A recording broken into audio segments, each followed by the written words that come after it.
As a CFO, what are the main KPIs or the main metrics that you track?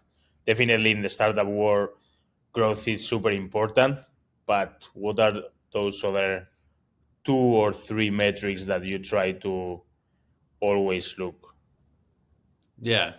I think, in my mind, cash flow still matters a lot. And so I'm very attuned to cash burn. And, obviously I understand early on that number is going to be large and intimidating.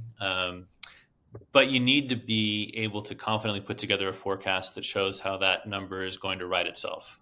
You can't continue to burn forever. I mean, that's not a really viable plan. You have to at least know how you're going to turn off the burn. Even if you don't, just knowing how you can, that you have a path to do that and become profitable, that matters. Um, so beyond cash flows, I'm very much a fan of net dollar retention and churn.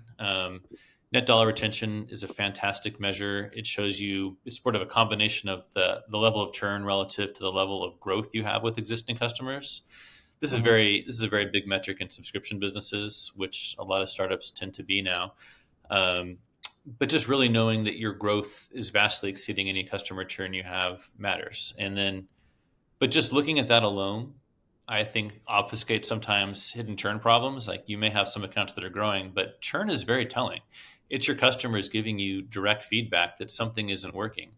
Either the product isn't the right fit for them, they're having a poor customer experience in general, something isn't right, and you really need to pay attention to churn. It's an extremely telling metric that often gets overlooked when the focus is on growth.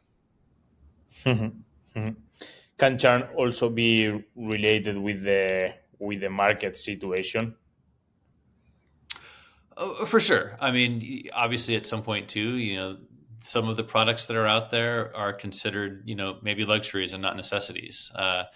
And so, as a business, what do you need to do to make sure that your product is in fact sticky and isn't something a company is going to be on the first of the things they get rid of when they have to make some hard choices? How do you increase your stickiness? So again, churn is a leading indicator of that. Like if people are starting to leave or talk about leaving, what can you do to make sure that they hang on to you? So it's a hugely telling metric, and it gives you sort of a path to explore whether it's a product or customer success relationship, sales process. I mean, something isn't working right, and it gives you sort of a door and a window to go look and see what's going on.